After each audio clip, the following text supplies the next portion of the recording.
নমস্কাৰ এই মুহূৰ্তত আহি পৰিছে কেইবাটাও বিগ ব্ৰেকিং নিউজ আজি 19 অক্টোবৰ আৰু এনেবোৰ খবৰ নিতৌ পাবলৈ চেনেলটো সাবস্ক্ৰাইব কৰি ভিডিঅ'টোত এটা লাইক কৰি দিবলৈছো ৰাতিপুৱাৰ প্ৰথমটো খবৰ জুবিন গাৰ্গৰ মৃত্যুক লৈ চিকিৎসক ডাক্তৰ হিতেশ বৰুৱাৰ কেইবাটাও বিস্ফোৰক মন্তব্য জুবিন গাৰ্গৰ মৃত্যুক লৈ চাৰিটাকৈ ডাঙৰ ভুল হৈছে এনেদৰে মন্তব্য কৰিছে ডাক্তৰ হিতেশ বৰুৱাই ডাক্তৰ হিতেশ বৰুৱাই কয় যে বিদেশ তথা ছিংগাপুৰলৈ জুবিনক লৈ যোৱাটো প্ৰথম তথা ডাঙৰ ভুল আৰু দ্বিতীয়টো ভুল হৈছে জুবিন গাৰ্গক সাগৰত লৈ যোৱাটো তৃতীয়টো ভুল হৈছে জুবিনক সাগৰত নমাই দিয়াটো আৰু চতুৰ্থটো ভুল হৈছে সাগৰত জুবিন গাৰ্গক সংকটৰ সময়ত সহায় নকৰাটো 16 জন মানুহ থকাৰ পিছতো তৎকালীনভাৱে কিয় উদ্ধাৰ কৰা নহল কিয় সোনকালে চিকিৎসালয়ত নিয়া নহল জুবিন গাৰ্গক জুবিনৰ সিজাৰ ঔষধ মিছ কৰাটো মাৰাত্মক ভুল পূৰ্বে হাস্পাতালৰ পৰা ৰিলিজ হোৱাৰ সময়ত সকলোকে কৈছিলোঁ জুই পানী জুবিনৰ বাবে যে বেয়া জুবিনৰ লগত থকা সকলোৱে জানে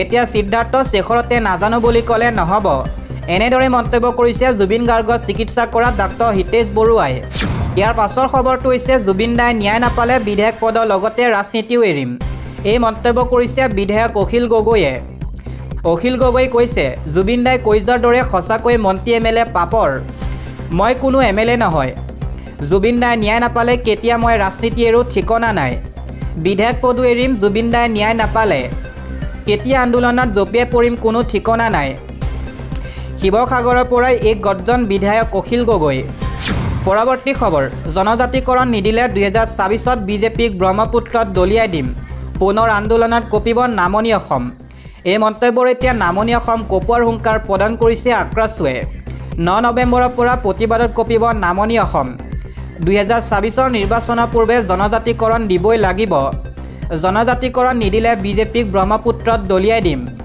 জনজাতিকৰণ নাপালে বিজেপি বিকল্প চিন্তা কৰিম 2024 নিৰ্বাচনৰ পূৰ্বে কোচ ৰাজবংশীক জনজাতিকৰণৰ দাবী কোচ ৰাজবংশী যুৱ সন্মিলনী সংগ্ৰাম সমিতি আক্ৰাছুৰ আন্দোলন ঘোষণা আক্ৰাছুকে ধৰি 6টাকৈ সংগঠনৰ হুংকাৰ বঙাইগাঁৱত নামনি অসম কঁপোৱাৰ হুংকাৰ প্ৰদান কৰিছে আক্ৰাছুৱে দিবলৈছো আন এটা খবৰ 3 ঘণ্টাত ৰচনা হৈছিল বাক্সাৰ কাণ্ড ব্লুপ্ৰিণ্ট আৰক্ষী হাতত আহি পৰিছে দীঘলীয়া তালিকা বাক্সাৰ বিক্ষিপ্ত ঘটনাৰ পৰিকল্পনা হৈছিল সামাজিক মাধ্যমত হোৱাটছএপ গ্ৰুপত ৰচিছিল বাক্সাৰ ঘটনা ব্লুপ্ৰিণ্ট জুবিন অনুৰাগী নাম লৈ একাংশই চলাইছিল ষড়যন্ত্ৰ এজনকৈ সকলো পৰিব আৰক্ষী জালত সকলোকে চিনাক্ত কৰি তালিকা প্ৰস্তুত কৰিছে আৰক্ষীয়ে 3 ঘণ্টা সময়ত ৰচিছিল বাক্সা কাণ্ডৰ ভয়ংকৰ ব্লুপ্ৰিণ্ট গুৱাহাটীৰ পৰা অভিযুক্ত কণা সময়খিনিতে সাজু হৈছিল ব্লুপ্ৰিণ্ট বাংগালুৰুৰ পৰা হোৱাটছএপ গ্ৰুপত খিলগুটি নিক্ষেপৰ প্ৰৰোচনা বৰ্তমানলৈ হিংসাত্মক ঘটনাৰে জড়িত 9 জনক গ্ৰেপ্তাৰ কৰিছে আৰক্ষীয়ে দিলে বাক্সা কাণ্ডৰ বিৱৰণ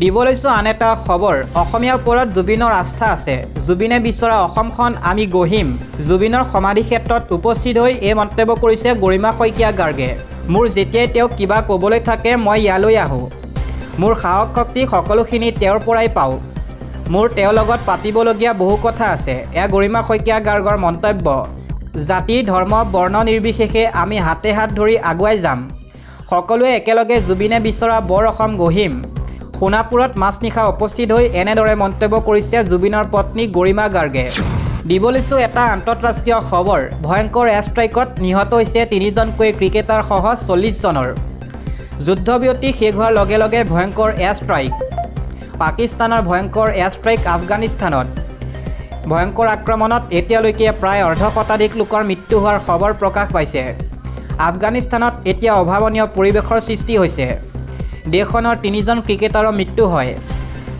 3জন ক্ৰিকেটাৰ সহ 40 জনৰো মৃত্যু হয় সিবঘাতুল্লাহ হাৰুণ কবিৰ আঘাৰ মৃত্যু হয় মৃতকৰ ভিতৰত মহিলা আৰু শিশুৰ সংখ্যাই অধিক ঘটনা চাঞ্চল্য নৌজাওঁতে পাকিস্তানৰ সেনা শিবিৰত আক্ৰমণ কৰিছে আফগানিস্তানে পাকিস্তানৰ সেনা শিবিৰত আত্মঘাতীৰ আক্ৰমণ চলাইছে আফগানিস্তানে ৱাজিৰিস্তান সেনা শিবিৰতো ভয়ংকৰ আক্ৰমণ চলাইছে আফগানিস্তানে এই আক্ৰমণত নিহত 7 জন আৰু আহত 13 জন পাক সেনা আফগান সীমান্তৰ সেনাৰ শিবিৰত এই ঘটনাটো সংঘটিত হয় বিস্ফোৰক ভৰ্তি বাহনে খুন্দা মাৰি শিবিৰৰ দেৱালত আক্ৰমণ কৰিছে তেহৰিকি তালিবান পাকিস্তানে দিবলৈছো আন এটা খবৰ জুবিন গাৰ্গৰ মৃত্যুৰ প্ৰাথমিক তদন্ত ফাউল প্লেৰ ইংগিত পোৱা নাই ছিংগাপুৰ আৰক্ষীয়ে জুবিন গাৰ্গৰ মৃত্যুৰ তদন্তৰ বাবে আৰু 3 মাহ সময় লাগিব ছিংগাপুৰ আৰক্ষীক।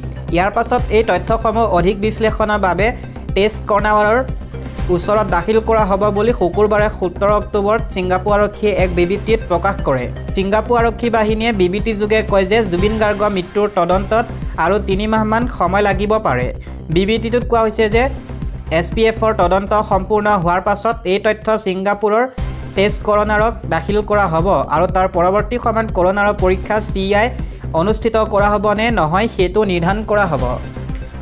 উল্লেখযোগ্য যে কৰ্নাৰ তদন্ত হৈ আছে মৃত্যুৰ কাৰণ আৰু পৰিস্থিতি নিৰ্ণয় কৰিবলৈ ন্যায়িক বিষয়াৰ নেতৃত্বত চলা এক তথ্য বিচাৰি উলিওৱা প্ৰক্ৰিয়া। SPFে জনোৱা মতে তদন্ত চলি থকাৰ পাছতো গাৰ্গৰ মৰণোত্তৰ পৰীক্ষাৰ প্ৰতিবেদন আৰু প্ৰাৰম্ভিক তথ্যৰ প্ৰতিলিপি 1 অক্টোবৰত ভাৰতৰ উচ্চায়ুক্তক প্ৰদান কৰা হৈছে। তদুপৰি প্ৰাথমিক তদন্ত জুবিন গাৰ্গৰ মৃত্যুত কোনো ধৰণৰ ফাউল প্লে বা অপৰাধমূলক ষড়যন্ত্ৰ প্ৰমাণ পোৱা নাই বুলি ছিংগাপুৰ আৰক্ষীয়ে উল্লেখ কৰে। আন এটা খবৰ, জুবিন আৰু তেওঁৰ মৃত্যু সম্পৰ্কে একোখন ডকুমেণ্টৰী বনোৱা হওক। জুবিনৰ জীৱন আৰু সংগীতক যাত্ৰা সম্পৰ্কে এখন ভাল ডকুমেণ্টৰী বনোৱা হওক। লগতে তেওঁৰ মৃত্যু আৰু প্ৰতিক্ৰিয়া সম্পৰ্কে এখন স্বতন্ত্ৰ ডকুমেণ্টৰী বনোৱা হওক। ইয়াত মই দ্বিতীয়টো সম্পৰ্কেহে কিছু কথা ক'ব খুজিছোঁ, কিয়নো প্ৰথমটোৰ প্ৰয়োজন সম্পৰ্কে কাকো কোৱাৰ প্ৰয়োজন নাই। জুবিনৰ মৃত্যু সাম্প্ৰতিক অসমৰ ইতিহাসৰ এটা সবাতোকৈ ডাঙৰ সামাজিক পৰিঘটনা। ইয়াক স্মৰণ আৰু অধ্যয়ন কৰাটো ভৱিষ্যতৰ বাবে খুবেই দৰকাৰী। কিন্তু আমি ঘটনা এটাৰ সময়ত যিমানেই উৎসাহ নেদেখুৱাও লাগিলে তাক সযতনে আৰু প্ৰণালীবদ্ধ ৰূপত সংৰক্ষণ কৰাত আমি খুবেই বেয়া।